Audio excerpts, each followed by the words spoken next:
able-bodied, lusty seamen.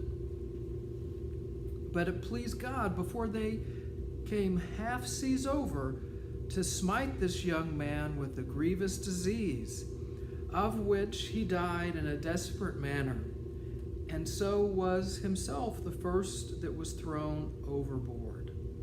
I'm smiling about this. So what happens? Well, he was making fun of and swearing at the elect, right? So it pleased God that what happened to this young man. He got sick, and he was the first one who died and was thrown off the boat, not them. Wow, what does this say about this people, about this, right? What does this tell us? This is a group of people who see themselves clearly as the elect. They have entered into a covenant with God.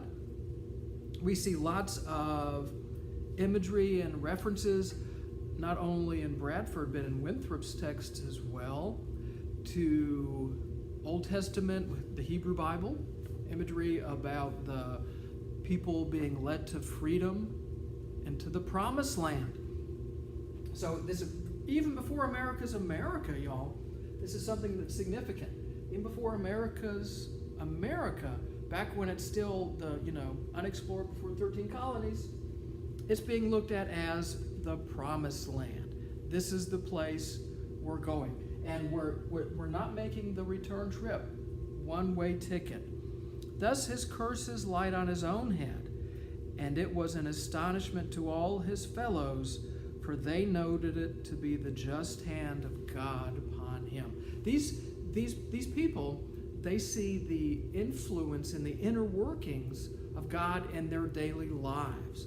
This is something that's really, really unique. Now, let's think about the promised land, right, that we referenced. This is jumping ahead a few more paragraphs. The paragraph that begins, "But here I cannot but stay." Find that? And then down further into that paragraph, this is when they're looking out at the new world. "Besides, what could they see but a hideous and desolate wilderness, full of wild beasts and wild men, and what multitudes there might be of them, they knew not." Wow, this is a strange way to look at the promised land, the land of milk and honey. It is desolate and hideous wilderness. It's full of wild beasts and wild men, right? So this is a mystery.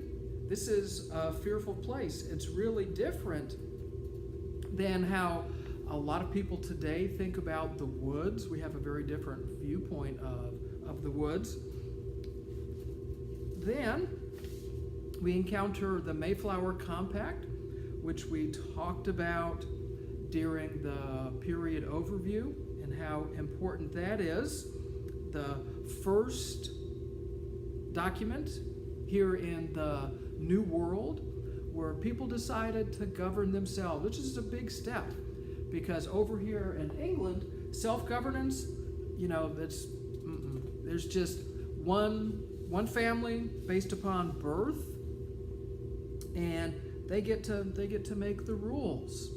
Then further in Bradford, we see how really difficult it was for the Pilgrims, right? There was some starving time. The relations with the Indians, today we think about the relationships between the Pilgrims and the Indians as very idyllic, when in fact it was not so. They had to have meetings and come up with rules for guidance, right? So there's a big difference between what people today think about when we think about the Pilgrims and how grinding hard it really was. So with Bradford, right, with this historical document, he gives us that unwavering look, but we have to remember this is a people of God, they see themselves, right? So now, when we think about Bradford's text, this text as a whole, we can see it has three distinct aims, three distinct goals. Number one, it serves as a model for this type of government that the Pilgrims are seeking to establish that has God woven into it. It also provides an accurate history of the founding of the Plymouth colony, when there were a bunch of Puritans coming over at the same time. So this is something, right? There's the gap here, but once the Pilgrims get their colony set up, then the Puritans start coming over. They're kind of in competition with each other. So Bradford was aware of that, and he wanted to get this put down as the historical document. And then finally, and one thing that we'll see throughout all Puritan writing, is that it serves the Puritan purpose of glorifying God. Because everything that the Puritans, the Pilgrims, sought to do, everything that they did was to glorify God. So it's one thing that we see running throughout. Now, as we turn away from Bradford and into Winthrop, it's important to remember there's a little bit of time frame here, difference between the going over of these two different groups.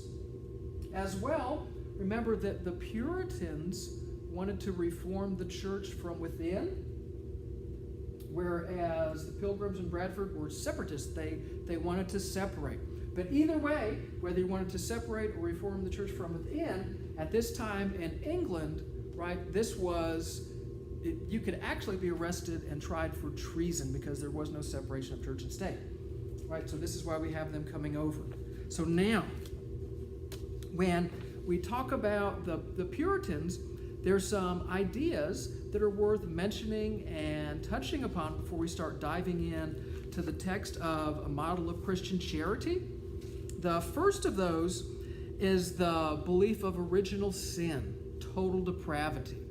Because we're all children of Adam and Eve, we carry the mark or the stamp of their sin, right? Which is why we have the inclination to be selfish and disobedient, and it's natural for us to pick evil instead of good. Now, what happened next is during the time before the birth of Jesus of Nazareth, God's people were saved by their deeds. This is called the covenant of works. The covenant of works. In other words, the Jewish people, by entering into a covenant with God and upholding the law of God, Torah, that saved them. But then when Jesus of Nazareth came, it revoked that covenant.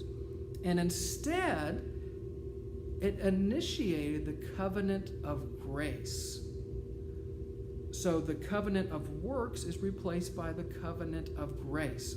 And the covenant of grace states that we can only be saved by faith alone. We can only be saved by faith alone through redemption of the figure of Jesus of Nazareth. So these are some important theological ideals to keep in mind as we start to dive deeper into a model of Christian charity, which we'll do in the next video.